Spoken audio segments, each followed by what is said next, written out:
2025년 7월 31일 목요일입니다. 오늘 스가랴서 강해 16번째 꼭지는 스가랴서 7장 1절에서 14절까지의 말씀입니다. 먼저 말씀을 함께 봉독하십니다. 다리오 왕 제4년 9째 달 곧 기슬레월 4일에 여호와의 말씀이 스가랴에게 임하니라. 그때에 베델 사람이 사레셀과 레겜멜렉과 그의 부하들을 보내어 여호와께 은혜를 구하고 만군의 여호와의 전에 있는 제사장들과 선지자들에게 물어 이르되 내가 여러 해 동안 행한 대로 5월 중에 울며 근신하리이까 하매 만군의 여호와의 말씀이 내게 임하여 이르시되 온 땅의 백성과 제사장들에게 이르라. 너희가 70년 동안 5째 달과 7째 달에 금식하고 애통하였거니와 그 금식이 나를 위하여 한 것이냐? 너희가 먹고 마실 때에 그것은 너희를 위하여 먹고 너희를 위하여 마시는 것이 아니냐? 예루살렘과 사면 성읍의 백성이 평온히 거주하며 남방과 평원의 사람이 거주할 때에 여호와가 옛 선지자들을 통하여 외친 말씀이 있지 않으냐 하시니라. 여호와의 말씀이 스가랴에게 임하여 이르시되 만군의 여호와가 이같이 말하여 이르시기를 너희는 진실한 재판을 행하며 서로 인내와 긍휼을 베풀며 과부와 고아와 나그네와 궁핍한 자를 압제하지 말며 서로 해하려고 마음에 도모하지 말라 하였으나 그들이 듣기를 싫어하며 등을 돌리며 듣지 아니하려고 귀를 막으며 그 마음을 금강석 같게 하며 율법과 만군의 여호와가 그의 영으로 옛 선지자들을 통하여 전한 말을 듣지 아니하므로 큰 진노가 만군의 여호와께로부터 나왔도다. 내가 불러도 그들이 듣지 아니한 것처럼 그들이 불러도 내가 듣지 아니하리라. 만군의 여호와가 말하였느니라. 내가 그들을 바람으로 불어 알지 못하던 여러 나라에 흩었느니라. 그 후에 이 땅이 황폐하여 오고 가는 사람이 없었나니 이는 그들이 아름다운 땅을 황폐하게 하였음이니라 하시니라. 아멘.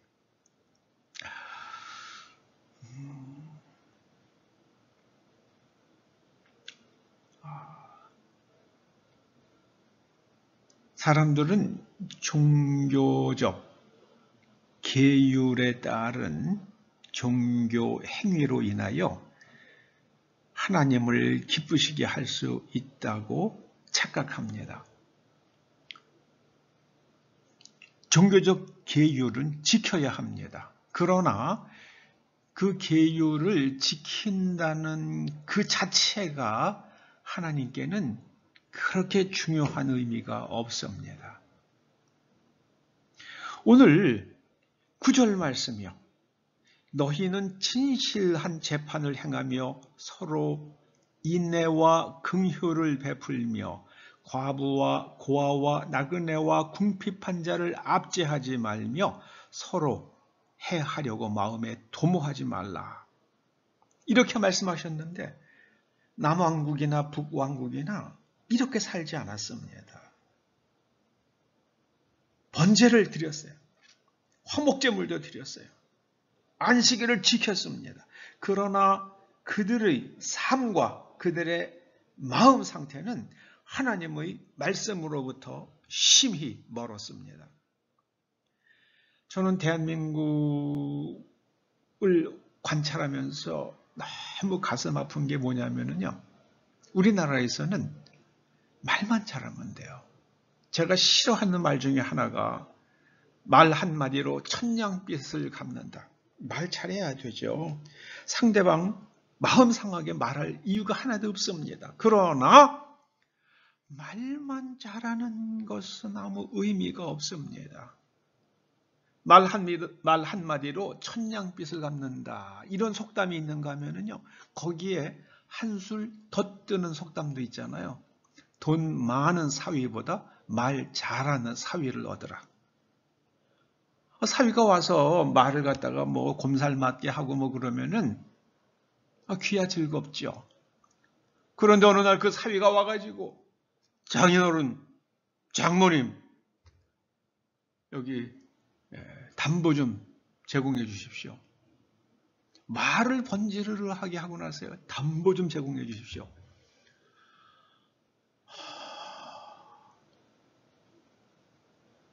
한국 사람들은 왜 그렇게 말에 약한지 모르겠어요. 사람의 중심을 보려고 하지 않아요. 하나님께서는 사람의 중심을 보신다고 그러시잖아요. 근데 한국 사람은요, 말을 가지고요. 북한 사람들 보세요. 너희들이 왜 가난한 줄 아냐? 저 지주놈들이 다 돈을 가지고 있어서 그런 거예요. 우리를 따라와. 그러면은 저 지주들의 돈을 빼앗아서 너희들에게 줄게. 그래서 누구만 잘 먹고 삽니까? 1990년대에 300만 명이 굶어 죽었다는 것 아닙니까? 북한에서. 그런데 그 북한에 종으로 사는 사람들이 있잖아요. 오죽했으면은요, 종북이라고 부르겠습니까? 북한의 종이라고요. 여러분, 종은 쓸모가 없으면은요, 팔아버려요. 노동력이 없으면 이제 파는 겁니다. 그 팔아서, 누가 사겠습니까? 그냥 쓸데없이 그냥 처분되는 거죠. 밥만 축낸다고요. 종북, 종중, 반드시 그렇게 될 겁니다. 저는 어리석은 사람들이에요. 그런데 또 그 사람들이 말만 번지를 하면은요, 그냥 막 또 찍어줘요. 저는 한국 사람들 왜 이러는지 모르겠어요. 오늘도 하나님께서요, 너희들이 금식하고, 이렇게 하는 거예요. 그래, 너희들이 70년 동안이나 5째 달과 7째 달에 금식하고 애통했지. 그런데 그게 나랑 무슨 상관이냐? 이렇게 말씀하시는 거잖아요. 너희들이 평온히 지낼 때에 내가 너희들에게 이렇게 살아야 한다고 말한 게 있지 않느냐. 진실하게 재판하고요. 인애와 긍휼을 베풀라. 그리고 약자를 괴롭히지 말라. 서로 해코지하려고 계획하지 말라. 근데 우리나라에 그러지 않잖아요. 차마 입에 다 못 올리겠어요. 여러분 어디에서 우리나라 속담에 아니 땐 굴뚝에 연기 날이야. 굴뚝에 연기가 났어요. 그러면은 거기에 아궁이에서 뭔가를 뗐기 때문에 굴뚝에 연기가 나는 거지. 연기가 났는데 아궁이에 불을 뗀 증거를 대봐라. 연기는 났는데 불을 뗀 증거도 없다. 그러므로 나에게 불을 뗐다고 말하지 말라. 이게 대한민국에서는 그런 식의 주장이 통하잖아요. 한국 사람들의 의식 구조 속에서는요. 이게 지금 하나님께서 그 말씀을 하시는 거예요. 하나님의 영으로 선지자들을 통해서 말씀을 하셨는데 이스라엘 사람들은 듣지 않았다. 그래서 북왕국이 망해가지고 여러 나라에 뿔뿔이 흩어졌고 이 땅이 황폐해져서 오고 가는 사람이 없었다. 한마디로 너희들이 쫄딱 망한 이유가 뭔지 아냐 이 사람들아. 너희들이 마음이 지독하게도 완악해서 선지자들의 말을 듣지 않았다. 오늘날 어떤 한 40대 목사님이 그러더라고요. 아마 40대 목사님들의 절반 이상이 한 60% 가까이가 좌파일 겁니다. 그래서 제가 깜짝 놀랐어요. 예? 그게 말이 됩니까? 여러분 좌파라는 건 유물론자들이잖아요. 어떻게 목사가 유물론자들과 함께 갈 수 있습니까? 그건 불가능한 겁니다. 근데 한국의 젊은 목사들이 유물론자들이래요. 유물론자들이라고 그러더라고요. 주일마다 설교를 해요. 주일마다. 그런데 유물론자라는 거예요. 막 저는 머리가 어지럽더라고요. 제일 중요한 게요. 이 진실한 재판입니다. 진실한 재판. 저는 대통령 탄핵을 할 때요. 2번씩이나요. 이번 박근혜 대통령 때도 그러고 이번에 윤석열 대통령 탄핵할 때도요. 탄핵당할 만한 사유가 있으면 탄핵해서 쫓아내야죠. 그런데 저는 제가 알고 있는 대한민국 법률로는요. 탄핵의 사유가 보이질 않는 거예요. 박근혜 대통령 때는 한마디로요. 대통령직을 수행하기가 어려우니까 탄핵. 그 윤석열 대통령은요, 처음에 내란으로 국회에서 했잖아요. 제일 중요한 게 그거 아닙니까?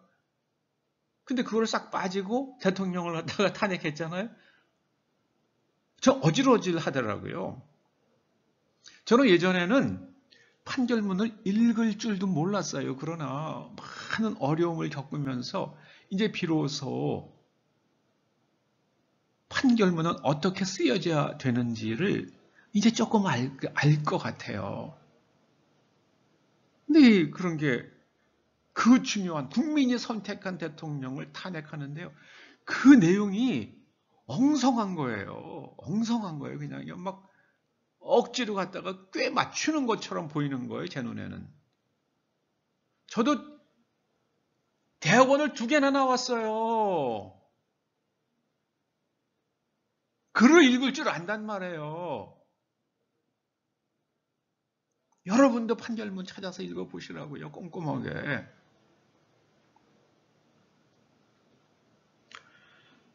그래서 제가 안타까운 거예요. 재판의 진실이 사라졌어요.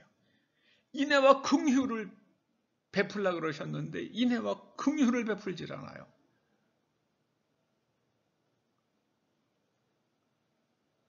이번에 미국에서 한국에 대해서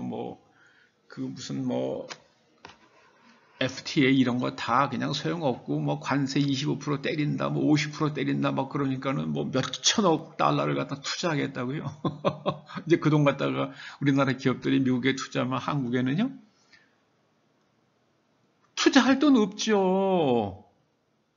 그 한국에 있는 회사들 망하는 거예요. 그런데 그 기업들이 왜 그랬겠습니까? 대통령이 등 떠밀어서요? 아니죠. 한국에서 이제는 제조업 불가능하게 됐잖아요. 제가 만약에 한국에서 제조업을 하고 있는 회사의 경영자라고 그러면은요, 한국 빨리 떠나야 돼요. 어떻게요? 한국 이런 법률 시스템화에서 제조업을 할 수가 있습니까? 그러니까 유럽에 있는, 한국에 와 있는 유럽 기업들이 다 한국에서 떠나야겠다고 이러고 똘똘 뭉쳐가지고 의사 전달했잖아요. 떠나죠. 중국에서 기업들 철수하는 거 보세요. 한국에서 철수하지 말란 법 있습니까? 그래서 사람들이 완악함이 아름다운 땅을 황폐케 한다고 하나님께서 그러시는 거예요. 저는 한국이란 이 땅덩어리가 없어지게 하겠습니까? 일본 식민지를 거쳤지만 땅덩어리는 안 없어졌잖아요. 중국의 식민지가 될지도 모르죠. 이 나라의 대통령이 중국에 가서 젊은 애들 앞에서 그것도 중국의 정치인들도 아니고요. 20대 초반에 그 새파란 애들 앞에서 중국은 큰 산이고 한국은 그 앞에 있는 작은 동산입니다. 그러니 그 말을 들은 중국 애들이 한국 할기를 갖다 어떻게 알겠습니까? 한국의 대통령이 지들은 우리 앞에 있는 동산이래. 그러니 이제 이 땅은요. 황폐해지는 길로 지금 가고 있잖아요. 우리의 동맹국이 미국이 우리나라에다가 몇천억 달러 투자하라고 한 적이 없잖아요.